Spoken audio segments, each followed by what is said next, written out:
retrouve mon collaborateur Gabriel Richard pour sa chronique économique. Bonjour Gabriel. Bonjour David. Aujourd'hui, on parle d'un sujet délicat, on parle du décès d'une personne proche. Ça a aussi des impacts au niveau de notre fiscalité.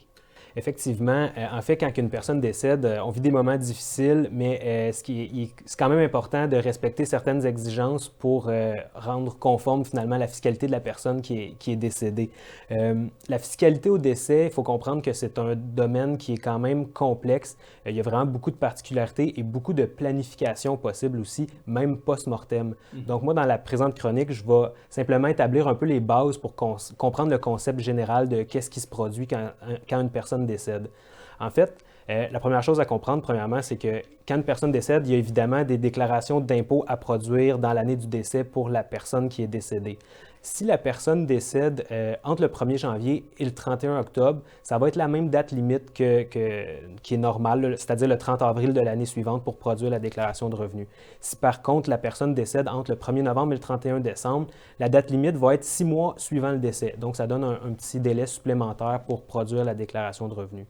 Le concept général, c'est qu'au moment du décès, il y a une disposition réputée de tous les biens de la personne décédée à la JVM. Ce que ça veut dire en français, c'est qu'on fait un inventaire finalement un peu de tous les biens que la personne possédait, puis il faut carrément faire comme si c'est comme une simulation. Il faut faire dans la déclaration, il faut faire comme si elle vendait tous ces biens-là à leur juste valeur marchande.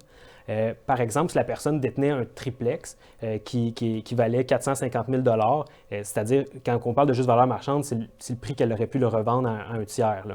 Donc, s'il valait 450 000 au moment du décès, dans sa déclaration d'impôt finale, il va carrément falloir déclarer une vente à 450 000 On comprend que ça peut créer évidemment de l'impôt à payer. Un autre élément important, c'est les REER.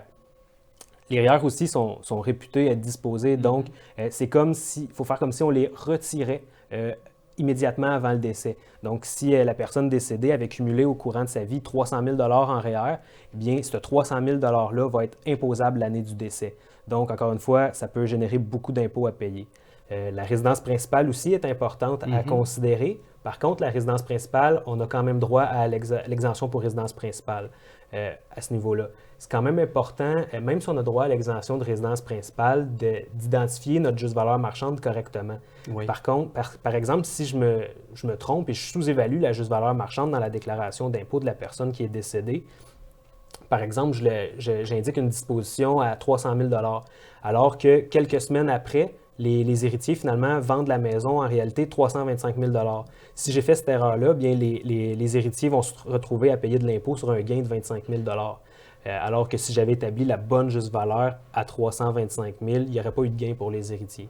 Fait que c'est vraiment important d'être prudent. Là. Tout à fait. Donc, c'est important de faire appel à des professionnels dans ces cas-là. Et en terminant, Gabriel, est-ce que ce sont tous les comptables professionnels là, qui peuvent faire des déclarations à ce sujet? Bien, en fait, il y a plusieurs préparateurs de déclarations de revenus qui vont refuser de produire des déclarations d'impôts pour personnes décédées, simplement parce que les règles sont nombreuses, sont plus complexes et le risque d'erreur est plus important.